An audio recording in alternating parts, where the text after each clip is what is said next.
Chào các bạn, chào mừng các bạn đến với topic những điều bạn cần biết khi xin visa thị thực vào một quốc gia khác. Trong quá trình thực hiện dịch thuật hồ sơ cho khách hàng của mình, gần đây bản thân có dịp gặp và thảo luận với một viên chức lãnh sự và nhận ra được một sự thật thú vị về góc nhìn giữa hai nền văn hóa. Mình có đặt câu hỏi đại loại như: thứ nhất, nhiều bạn ở Việt Nam khi apply xin visa cho rằng việc đậu và gớt là do may mắn. Ví dụ như hai trường hợp, hồ sơ khai báo gần tương đồng nhau, người A có khả năng tài chính rất tốt, tài sản vài căn nhà cho thuê, vân vân nhưng lại gớt. Người B làm công, ăn lương tháng, ở nhà ba mẹ, vân vân nhưng lại đậu. Trong trường hợp này, may mắn có thực sự mang tính quyết định?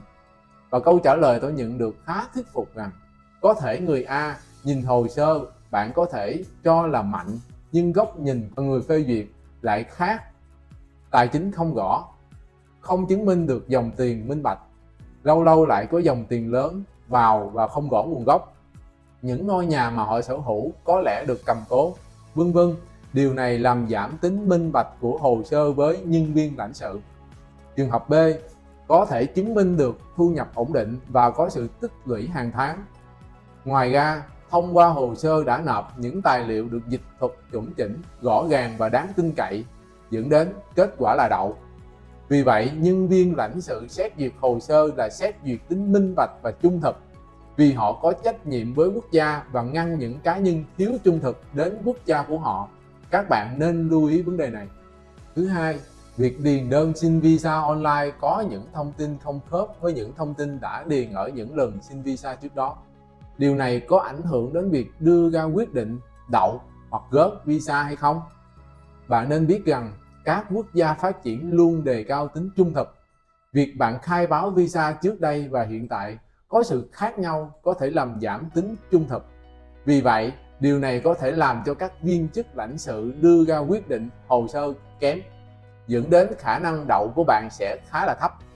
Một chút chia sẻ thêm của mình, ngành dịch vụ xin visa ở Việt Nam rất phổ biến, giá tốt và bao đậu. Không đậu, không lấy tiền. Nếu bạn có sử dụng dịch vụ, bạn nên hiểu rõ và lưu lại những thông tin mà dịch vụ đã điền cho bạn, để tránh trường hợp thông tin có sự khác biệt và xếp vào nhãn thiếu trung thực và ảnh hưởng đến các lần visa sau này. Đặc biệt tránh trường hợp sáng tạo hồ sơ quá mức để làm mạnh hồ sơ của mình. Hai case study trên là những điều mà mình nhận thấy các bạn xin visa thường mắc phải nhất. Tiếp theo là cái nhìn tổng quan, những việc bạn cần quan tâm khi chuẩn bị hồ sơ xin visa ở bất kỳ quốc gia nào. Đầu tiên, chứng minh mục đích của bạn là gì? Du lịch, thăm thân, làm việc, du học, định cư. Điều này rất quan trọng.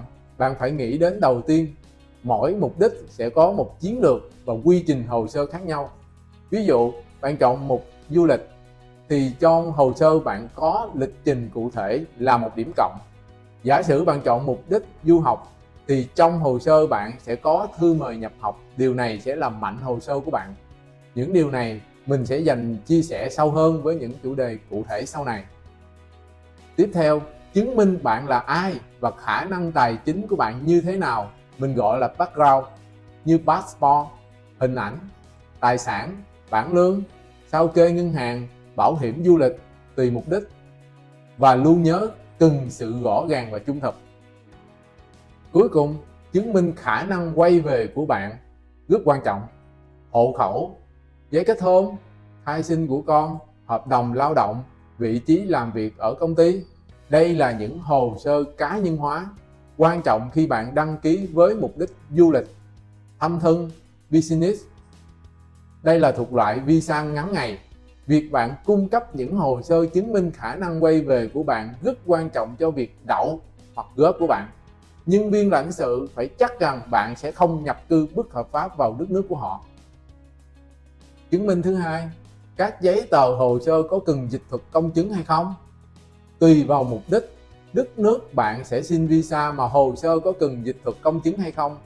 Một chút khái niệm về tính chất của việc dịch công chứng là để tăng tính xác thực của hồ sơ. Dịch thuật công chứng là được cơ quan chính phủ thực hiện để xác minh hồ sơ đó được dịch thuật đúng với hồ sơ gốc. Nhưng hầu hết bạn chỉ cần dịch thuật và chứng thực bởi một công ty dịch thuật là được. Ví dụ, mục đích du lịch và thăm thân, visa ngắn ngày thường chỉ cần dịch thuật và chứng thực bởi công ty dịch thuật cho hầu hết các nước. Nếu với mục đích là du học, làm việc, định cư hoặc là khám chữa bệnh, đó là những visa dài hạn. Một số quốc gia sẽ yêu cầu dịch thuật công chứng cho một số giấy tờ cá nhân.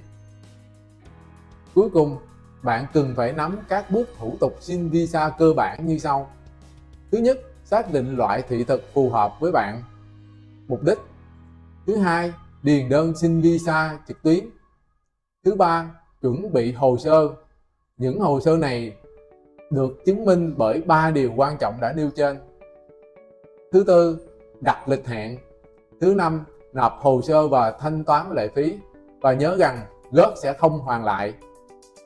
Thứ sáu, chờ kết quả và nhận hồ sơ. Mong rằng những chia sẻ của mình sẽ mang lại những thông tin hữu ích cho những bạn sắp tới có ý định xin visa, có những lựa chọn đúng đắn cho hành trình khám phá thế giới mới. Hẹn gặp các bạn với những chủ đề thú vị tiếp theo. See you!